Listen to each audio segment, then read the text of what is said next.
지난 6월 12일 이제 북미 정상회담 이후에 이 북한의 핵폐기는 진전이 없고 교착 상태에 빠져 있습니다. 그렇지만 이 북미 정상회담 이전보다 이 북한 핵 문제에 대해서 이제 기대를 더 갖고 있는데 이유는 두 정상이 핵 문제에 대한 협정에 사인을 했기 때문입니다. 어떤 계약을 할 때 쌍방이 사인을 하는 것이 필요합니다. 보험에 가입할 때나 집을 사고 팔 때나 어떤 큰 수술을 이제 해야 될 때 사인을 이제 합니다. 계약서에 사인을 하는 것이 왜 중요한가 하면 사람들은 시간이 지나면서 마음이 바뀔 수 있기 때문입니다. 그런데 계약서에 사인을 하게 되면 시간이 지나도 이 계약서의 내용을 지켜야 하는 법적인 책임이 따르기 때문에 반드시 지키게 됩니다. 그래서 중요한 약속을 할 때는 사인을 받아두는 것이 필요합니다. 우리가 살면서 변하지 않아야 되는데 변하기 쉬운 게 우리의 믿음입니다. 공부를 열심히 하겠다는 결심이나 화를 내지 않겠다는 결심이나 또 살을 빼겠다, 음식을 절제하겠다, 이런 결심이 바뀌지 않는 것도 중요하지만 그보다 더 중요한 것은 믿음을 잃지 않겠다, 믿음이 변질되지 않겠다 하는 결심이 이제 중요합니다.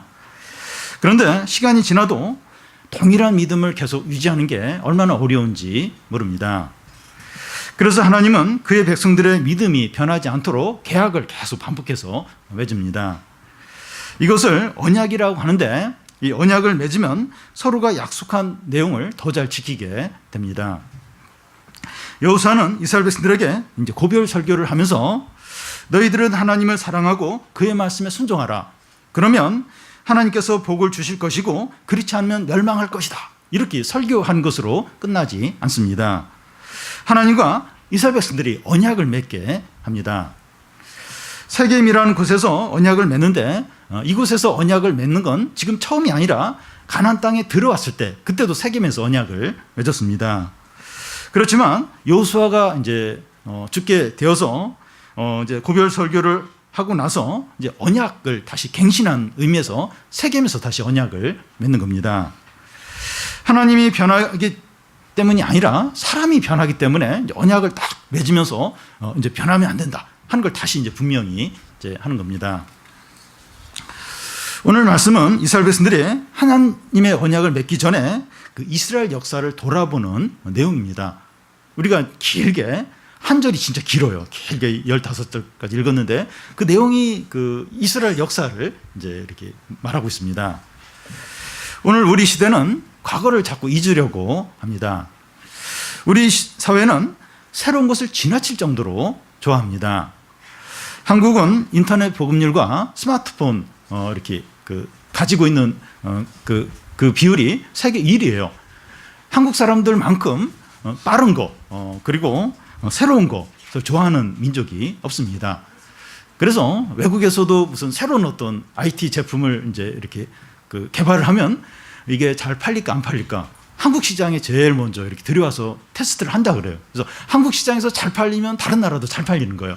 그러니까 한국 사람들은 빠르고 새로운 걸 너무나도 좋아합니다. 그런데 이 세상의 새로운 것의 한계가 뭔가 하면 이 본질은 그대로인데 외형과 기능만 약간 바꾼 것에 불과하다는 겁니다. TV는 새 모델이 나왔다 그러면서 막 이제 이렇게 하는데 그래도 TV예요. 또 핸드폰도 새 모델이 나왔다 하면서 막 하는데 스마트폰입니다. 그냥 핸드폰이에요. 자동차도 새 모델이 나왔다 그러면서 뭐 무슨 혁명적인 무슨 자동차가 나온가 싶은데 그것도 자동차입니다. 디자인과 이 기능만 조금 달라진 것에 불과합니다. 그러니까 이 물건을 파는 사람들의 상술인데 똑같아요. 똑같은데 뭔가 특별한 게 있어야 이제 사람들이 사잖아요. 그러니까 아무것도 아닌 걸 막 엄청나게 많이 바뀐 것처럼 새로운 기능이 막 추가된 것처럼 근데 뭐 큰 차이 없어요. 조금 달라진 거 뿐입니다. 해 아래 새 것이 없습니다. 그래서 우리가 새로운 것을 자꾸 찾기보다 이 과거의 역사를 통해서 배우는 것이 더 중요합니다. 역사가 왜 중요한가 하면 역사는 항상 반복이 되는데 하나님과 세상과 사람은 바뀌지 않기 때문입니다. 4,000년 전이나 2,000년 전이나 100년 전이나 본질적으로 달라진 것은 없습니다. 뭐 유행이나 뭐 뭐 이런 거 뭐 그 옷이나 이런 거 조금씩 그 바뀌지만 본질적으로 달라진 건 없습니다. 노마의 이제 유적들 중에서 벽에 이제 낙서가 된 것이 발견이 되었는데 거기 뭐라고 이제 써 있는가 하면 요즘 젊은 것들은 버릇이 없다 이런 낙서가 이제 발견됐습니다. 젊은이들이 버릇이 없는 것은 2000년 전이나 지금이나 똑같습니다. 창세기가 지금으로부터 4000년 전에 쓰여졌는데 아브라함이 그때 실패하고 또 막 이렇게 두려워하고 한 것이 오늘 우리들과 유사해요. 우리가 똑같이 두려워하고 실패를 이제 했습니다. 그래서 우리는 성경을 통해서 배워야 합니다. 여호수아는 언약을 맺기 전에 과거 이스라엘 역사를 다시 쭉 이렇게 돌아봐요. 그래서 그 역사를 통해서 이스라엘 백성들이 어떤 자고 하나님은 어떤 분인가 하는 것을 다시 분명하게 이제 기억하게 합니다. 이스라엘 역사는 2절부터 13절까지 쭉 나와 있습니다. 2절, 3절을 보면 어떤 내용인가 하면 하나님이 아브라함을 어떻게 부르셨는가 하는 게 나옵니다. 아브라함의 아버지 데라는 우상 숭배를 하던 사람이었습니다.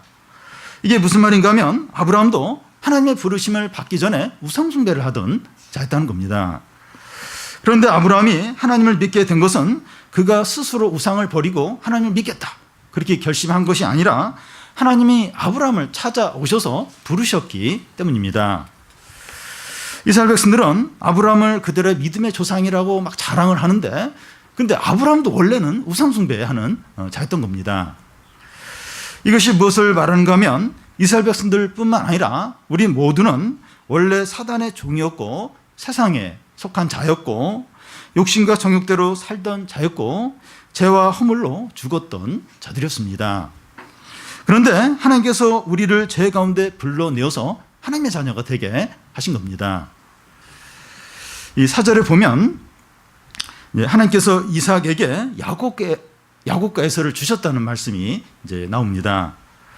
그런데 하나님은 야곱과 에서가 그의 모친의 태 안에 있을 때 야곱은 택하고 에서는 버린다고 하셨습니다. 야곱이 하나님의 선택을 받은 것은 야곱이 좀 더 착하고 좀 더 우수한 게 있어서가 아닙니다. 야곱이란 이름이 뭐 속이는 이제 그런 어떤 이름인데 야곱은 자꾸 장깨를 부려서 속이는 인간적으로 에서가 더 인간적으로 나아요. 근데 뭔가 이렇게 더 나은 것이 없는 야곱을 하나님은 택하셨습니다. 선악을 행하기 전 모친의 태 안에 있을 때 하나님은 야곱을 선택했습니다. 그러니까 뭐 좀 사는 거 보고 청소년기까지 보고 누구를 선택할까 결정을 한 것이 아니라 그 야곱과 에서가 그 모친의 태 안에 있을 때 하나님은 그 야곱은 택하고 에서는 버린다. 그렇게 이제 선택을 하신 겁니다. 이것은 아브라함에게도 마찬가지입니다. 데라에게는 아브라함 또 나홀 하란이라는 세 아들이 있었습니다. 그런데 하나님은 삼 형제 중에서 아브라함을 선택해서 부르신 겁니다. 아브라함이 더 천성적으로 착하고 더 어떤 재능이 많고 그래서가 아니라 하나님이 그냥 아브라함을 선택을 하신 거죠. 이스라엘이 하나님의 백성이 된 것도 이스라엘이 다른 민족보다 수가 더 많거나 더 용감하거나 더 어떤 재능이 있어서가 아닙니다. 하나님이 많은 민족들 중에서 그냥 이스라엘을 선택을 하신 겁니다. 이것이 무엇을 보여주는가 하면 우리가 하나님의 자녀가 된 것은 우리에게 선한 것이나 뛰어난 것이나 훌륭한 것이 있어서가 아니라는 겁니다. 우리 가문은 원래 특별한 뼈대가 있는 가문이기 때문에 우리 가문은 원래부터 머리가 좋은 가문이기 때문에 그런 게 아니라는 겁니다. 우리가 공부를 잘하거나 외모가 뛰어나거나 성격이 좋거나 능력이 있기 때문이 아니라 하나님께서 긍휼과 은혜로 선택을 하신 겁니다. 오히려 더 문제가 있어요. 더 문제가 있고 더 약점이 있는데 긍휼과 은혜로 우리를 부르신 겁니다. 그래서 우리는 끝까지 겸손해야 합니다. 자기를 자랑한다거나 다른 사람을 무시하면 안 됩니다. 그러니까 이렇게 그 구원을 받고 하나님의 자녀가 되고 나서 내가 우리 집안이 이렇게 뛰어나서 이렇게 하나님이 우리를 구원하셨구나. 그러면서 다른 사람을 이제 무시할 가능성이 있어요. 절대로 무시하면 안 됩니다. 하나님의 은혜에 항상 감사하고 불평을 하지 않아야 됩니다. 여러분, 우리가 존재하는 그 자체가 은혜입니다. 저희 집에도 이제 어항이 있어서 물고기를 이제 이렇게 기르는데 잘 이렇게 밥을 안 줄 때가 있어요. 근데 제가 만약에 뭐가 바쁘든지 또 막 물고기를 미워해서든지 밥을 안 주면 걔들은 죽을 수밖에 없어요. 죽습니다. 그러니까 무슨 말인가 하면, 그러니까 이 물고기가 이렇게 존재한다는 자체, 이렇게 한 달이고 계속 존재한다는 것은 뭔가 누군가 관리를 하고 밥을 주기 때문에 이제 존재하는 겁니다. 우리가 이렇게 존재한다는 거, 살아간다는 거, 이게 당연한 게 아니에요. 새끼를 먹어야 됩니다. 집이 있어야 돼요. 그러니까 우리가 뭐 믿음이 아주 좋지 않더라도 하나님이 우리에게 공급을 해주시고 건강을 지켜주시기 때문에 우리가 이렇게 존재를 한다는 겁니다. 그것뿐만 아니라 많은 하나님이 또 특별한 은혜들을 우리에게 주셨습니다. 우리가 누리는 이게 절대 당연한 게 아니에요. 지금 당연한 게 아닙니다. 이 더운 날씨에 이렇게 시원한 데 있다는 게 당연한 게, 우리 집에 가도 좀 대부분 좀 시원한 가운데 이제 있는데요. 이게 절대로 당연한 게 아니라는 거예요. 우리는 이 하나님의 은혜를 생각하면서 항상 이렇게 감사하고 불평을 하지 않도록 해야 합니다. 신앙생활을 하면서 여유를 부리거나 교만하거나 게으르지 않도록 해야 합니다. 5절 7절은 하나님께서 애굽에서 400년 동안 노예 생활하던 이스라엘 백성들을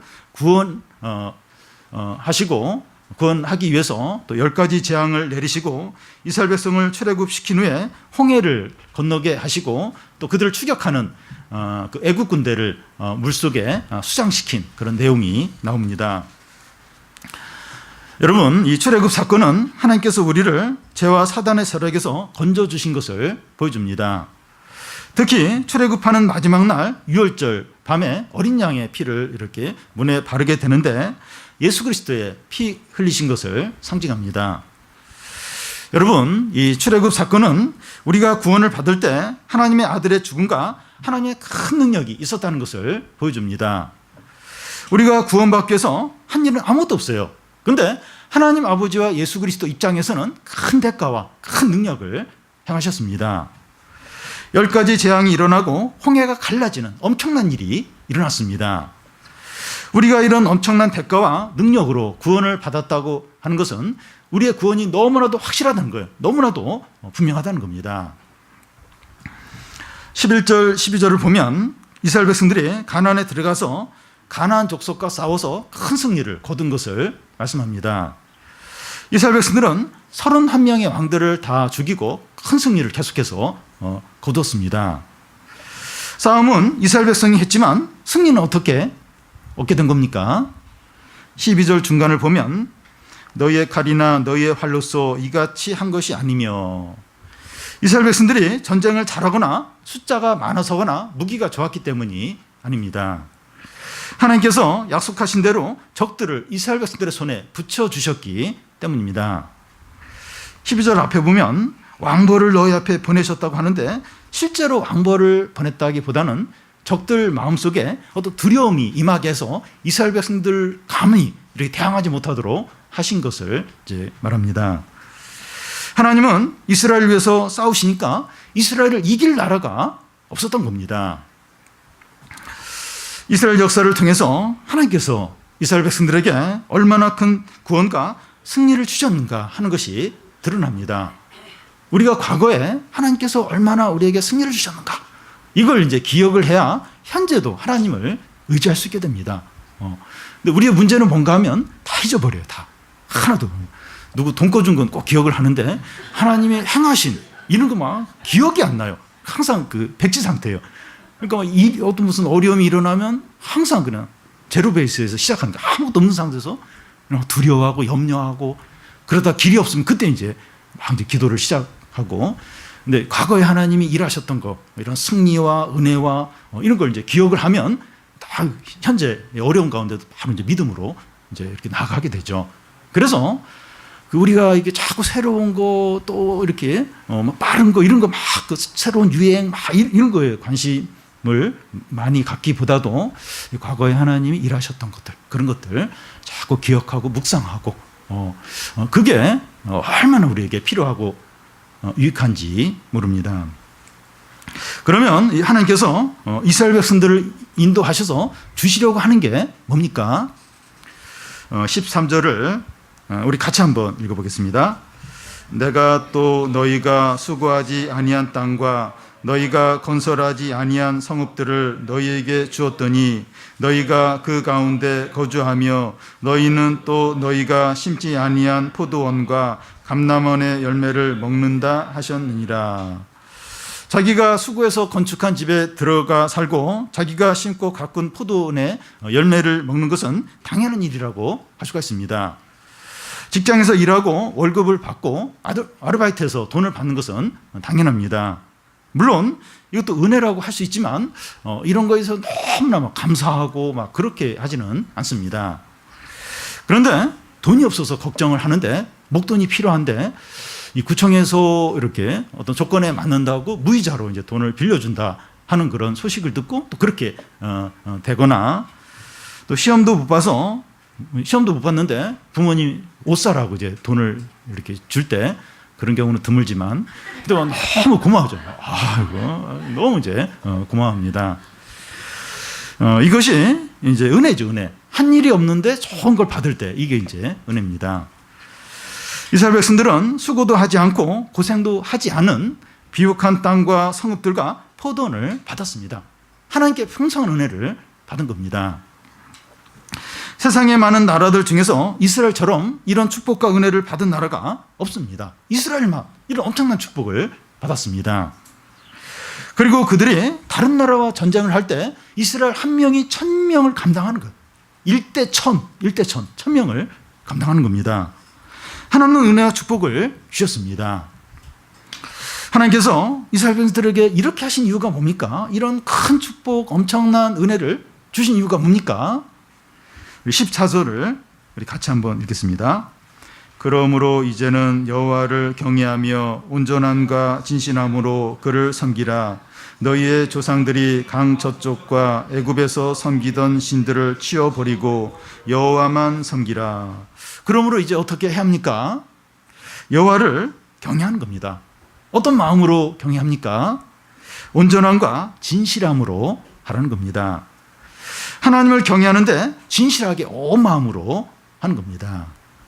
하나님을 사랑하고 섬기는데 최선을 다해서 마음을 다해서 최우선으로 하라는 겁니다. 우리는 시간이 없는데 일이 많을 때는 그중에 제일 중요한 일을 하게 됩니다. 우리에게 제일 중요한 일이 어떤 겁니까? 학생들에게는 뭐 공부하는 일이고 직장인들에는 직장 업무이고 또 이 부인들에게는 가족들의 건강을 챙기는 이제 그런 일이 텐데 더 중요한 것은 하나님과 관계되는 것들입니다. 하나님께서 우리에게 구원과 은혜와 사랑을 베푸신 이유는 마음을 다하고 힘을 다해서 하나님을 사랑하도록 하기 위해서입니다. 우리가 이스라엘 역사를 살펴보면서 하나님의 은혜와 사랑과 축복이 얼마나 큰가, 구원이 얼마나 놀라운가 그걸 살펴봤는데 이제 그렇게 한 이유가 하나님을 온 마음으로 제일 우선적으로 사랑하고 섬기도록 하기 위해서라는 겁니다. 하나님과 재물을 겸하여 섬기지 못한다고 했습니다. 하나님 나라는 침노하는 자들이 차지한다고 하는데 이게 무슨 말인가 하면 신앙생활을 할 때 적극적으로 열심히 해야 한다는 거예요. 그래야 이 하나님 나라를 누리게 된다는 겁니다. 예수님은 어린아이같이 온 마음으로 하나님 나라를 받들지 않는 자는 이 하나님 나라에 들어가지 못한다고 했습니다. 진주장사 비유에 보면 이 값진 진주를 발견했을 때 자기의 전 재산을 팔아서 그 진주를 산 것처럼 하나님 나라가 그의 모든 것이 되어야 한다는 겁니다. 또 주님은 쟁기질을 할 때 뒤를 돌아보는 자는 주님께 합당하지 않다고 했습니다. 창세기 나오는 노새 이 천은 뒤를 돌아와서 소금 기둥이 되는데 이 세상에 대해서 욕심을 내면 안 되는 겁니다. 마음이 세상을 향해서 다 향해 있으면 안 된다는 거예요. 자꾸 뒤돌아보면 안 된다는 거예요. 계속 앞을 보고 하나님을 뜻을 향해서 계속 나가야지 자꾸 뒤돌아보고 자꾸 이렇게 세상 사랑하고 세상을 우선순위를 두고 그러면 소금 기둥이 될 수 있다는 거예요. 망할 수 있다는 겁니다. 그러면 안 된다는 거예요. 물론 뭐 육신을 가지고 있고 우리 안에 욕심이 남아서 자꾸 뒤를 돌아보게 되죠. 근데 좀 안 돌아보려고 하고 앞만 보면서 믿음으로 살려고 이제 해야 한다는 겁니다. 온 마음으로 진실하게 하나님을 사랑하도록 우리에게 이런 은혜와 또 구원과 축복을 주셨다는 겁니다. 이스라엘 역사를 볼 때 하나님께서 백성들에게 큰 구원과 놀라운 승리와 풍성한 은혜를 주셨는데 하나님을 진실하게 온 마음으로 사랑하고 섬기도록 하기 위해서입니다. 우리가 이제 다 이제 신앙생활을 하고 하나님을 이제 사랑한다고 하는데 진실하게 온 마음으로 해야 한다는 겁니다. 이렇게 한번 생각을 해보라는 생각이, 하나님이 얼마나 큰 은혜를 주셨는가, 사랑을 베푸셨고 축복을 주셨고 구원을 주셨는가, 왜 그러셨을까, 왜 그렇게 하셨을까, 왜? 뭐 하나님이 우리에게 뭐 이렇게 다른 어떤 걸 달라는 게 아니라 진실하게 온 마음으로 하나님을 사랑하도록 이런 은혜와 구원을 주셨다는 겁니다. 여호수아는 이스라엘 백성들에게 결단할 것을 요구합니다. 15절을 우리 같이 한번 읽어보겠습니다. 만일 여호와를 섬기는 것이 너희에게 좋지 않게 보이거든 너희 조상들이 강 저쪽에서 섬기던 신들이든지 또는 너희가 거주하는 땅에 있는 아모리 족속의 신들이든지 너희가 섬길 자를 오늘 택하라. 오직 나와 내 집은 여호와를 섬기겠노라 하니. 여호수아는 이스라엘 백성들에게 여호와를 섬기는 것보다 우상들을 섬기는 것이 더 좋게 여겨지면 우상들을 섬겨도 된다 하는 것처럼 이제 보입니다. 이것은 우상을 섬기든지 여호와를 섬기든지 너희들 자유니까 너희 마음대로 하라, 이런 의미가 아닙니다. 사람들은 종교의 자유 이런 말을 이제 쓰면서 예수님을 믿으라고 하면 종교의 자유가 있으니까 강요하지 말라, 이제 이런 말을 합니다. 자녀가 우리 초등학교 때는 좀 덜한데 사춘기가 되면서 부모가 성경 읽으라, 또 주일에 빠지면 안 된다, 이제 이런 말을 하면 어디서 들었는지 종교의 자유가 있는데 왜 이걸 강요하냐고 그러면서 되어드는 그런 자녀들이 있습니다. 그런데 이 종교의 자유라는 말이 처음 어디서 나왔는가, 그걸 생각을 해봐야 되는데, 중세 카톨릭 시대에 이제 카톨릭 교회가 이제 하나님의 말씀을 떠나서 미신과 우상 숭배에 빠져 있을 때 종교 개혁자들이 우리가 바른 예배와 바른 말씀을 들을 수 있는 그런 자유를 달라 하면서 이 종교의 자유를 그때 이제 외쳤던 겁니다. 그래서 이 종교의 자유란 말의 의미는 바른 예배와 말씀으로 하나님을 마음껏 예배할 수 있는 자유입니다. 신앙생활을 하지 않을 자유를 말하는 것이 아니라 마음을 다해서 신앙생활을 마음껏 하는 자유를 말합니다. 그래서 종교의 자유가 하나님을 마음껏 섬기는 자유를 말하는 것이지, 하나님을 섬기지 않아도 되는 자유를 말하는 것은 아니라는 겁니다. 여러분, 이 사람이 하나님을 인정하지 않고 믿지 않는 것이 교만이고 큰 죄악입니다. 사람에게는 믿어도 되고 믿지 않아도 되는 자유가 있는 것이 아닙니다. 마치 자녀가 부모에게 공경을 해도 되고 안 해도 되는 자유가 있지 않은 것과 같습니다.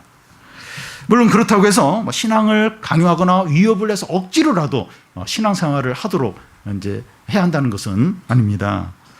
그렇지만 부모들은 자녀에게 이 말씀을 가르치고 신앙생활을 잘 하도록 요구를 해야 합니다.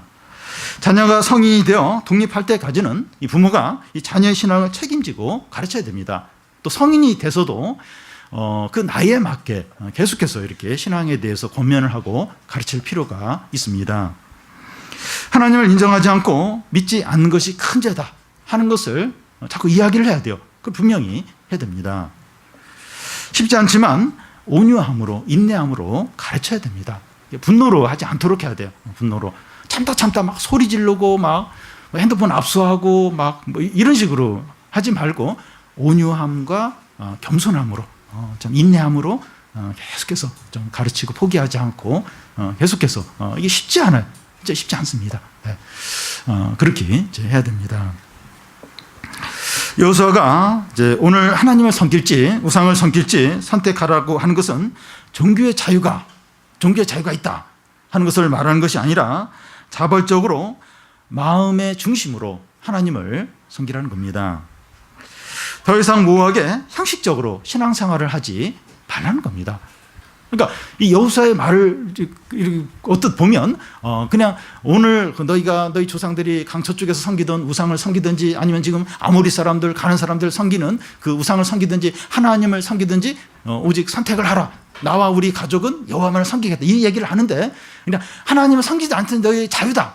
이제 그 얘기를 하는 게 아니라 그냥 억지로 눈치 보면서 형식적으로 그렇게 신앙생활을 하지 말고 자발적으로 마음 중심으로 하나님을 섬기라. 그 얘기를 이제 하고 있는 겁니다. 더 이상 모호하게 형식적으로 신앙생활을 하지 말라는 겁니다. 두 마음을 가지고 신앙생활을 하지 말라는 겁니다. 우리는 죄인이기 때문에 자꾸 두 마음이 생겨요. 온 마음으로 안 돼요. 자꾸 이렇게 욕심과 인간적인 방법과 또 어떤 자기 깨가 자꾸 생각이 납니다. 근데 그 한 마음을 버린 이런 마음 먹으면 안 된다. 자꾸 왜 이런 생각을 할까? 그러면서 한 마음만 온전히 하나님을 향한 마음은 되도록 이제 해야 됩니다. 언제까지 둘 사이에 머뭇거리지 말라는 겁니다.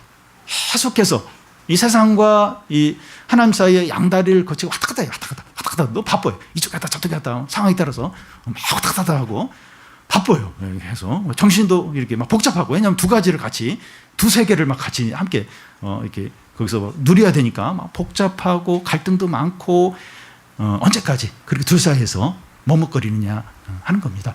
물론 우리가 그렇게 안 그럴 수가 없어요. 왔다 갔다 합니다. 근데 줄이라는 거예요. 줄이고 한 마음으로. 왜 내가 너에게 그런 은혜와 축복과 구원을 주셨는가? 주신 이유가 진실하게 온 마음으로 하나님만 섬기도록 하기 위해서입니다. 우리가 하나님 말씀 안 들으면 누구 말을 듣겠습니까? 사단의 말을 들어요. 사단의 속삭임. 그게 달콤하거든요. 그리고 당장에 어떤 행복을 주는 것 같고 자꾸 사단의 속삭임에 넘어가. 달콤하니까. 근데 그 마지막이 이제 비참한 겁니다. 후회만 남는 겁니다. 그래서 그 하나님은 온 마음으로 이제 섬기라는 겁니다. 하나님은 살아계시고 인격적인 분이십니다. 여러분, 우리 다 인격적인 관계잖아요. 애들도 인격적인 관계입니다. 애들 이렇게 무시하면 기분 나쁩니다. 그리고 머리를 뒤통수를 탁 때리고 애라고 다 째려봐요. 애들 다 알아요. 다. 그러니까 왜냐하면 그 어려도 인격적인 그런 존재이기 때문에 그렇죠. 하나님은 더더욱 그렇다는 거예요. 우리가 두 마음을 품으면 그 두 마음을 품는다는 자체가 하나님을 업신여기고 이제 무시하고 불신하는 거죠. 우리도 이제 누가 나를 두 마음을 가지고 대해야 이렇게 안 믿고 이렇게 약간 의심하고 막 이렇게 그래서 자꾸 뭔가 이렇게 자꾸 이렇게 알아보려고 하고 어떤 두 마음이 느껴지면 기분이 확 나쁩니다. 근데 우리가 하나님을 그렇게 할 수 있어요. 하나님 우리 마음까지 다 아시는데 인격적이고 살아계신 분인데 딱 두 마음을 품고 자꾸 계산하고 이러면 하나님을 무시하는 게 돼요. 없인 여기는 게 됩니다. 이제 그렇게 하지 말라는 거예요. 근데 우리 자꾸 그렇게 해요. 근데 그렇게 하지 말라는 거예요. 온 마음으로, 전심으로.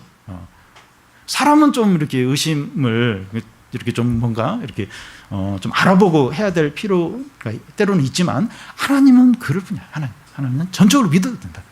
하나님에 대해서 자꾸 의심하고 계산하고 그리고 자꾸 이렇게 두 마음 품고 그렇게 하지 말라는 겁니다. 하나님은 전심으로, 온 마음으로, 진실하게 믿으라는 거예요. 그렇게 안 되면 다시 또 회개하고 다시 하나님을 전심으로 믿고 하나님을 사랑하라고 그 말에 순종을 하라는 겁니다. 여호수아는 이 시간에도 우리에게 묻습니다. 하나님과 말씀을 의지하며 사는 것과 세상과 돈을 의지하며 사는 것 중에 어느 것이 더 나은지 선택을 하라는 겁니다. 종교의 자유가 있다. 지금 그 얘기를 하는 게 아니라 이 자원한 마음으로 그렇게 하라는 거예요. 딱 마음의 중심으로 딱 선택을 이제 하고 그렇게 하라는 겁니다. 신앙생활을 제대로 못할 바에야 신앙을 포기하라는 말이 아닙니다. 신앙생활 못하면 그냥 때려치고 그냥 이렇게 네가 살고 싶은 대로 살아. 이제 그런 의미가 아닙니다. 이제는 자발적으로 자원하는 마음으로 하나님을 사랑하고 믿음으로 살라는 겁니다. 진짜 이제 하나님을 이제 사랑하는 거예요. 좋아서, 기뻐서. 그래서 이제 이렇게 이것도 하고 저것도 하고 이제 그렇게 이제 하라는 겁니다. 이제 상반기가 지나고 하반기가 지났어요. 벌써 8월이 이제 시작이 되었는데 우리 자신을 돌아보며 이것도 아니고 저것도 아니고 마음이 나눠져 있다면 하나님만을 진실하고 온 마음으로 섬기고 의지해서 참 하나님의 사랑들, 은혜들, 능력들, 하나님의 모든 것을 온전히 소유하는 우리 성도들이 다 되시기를 바랍니다.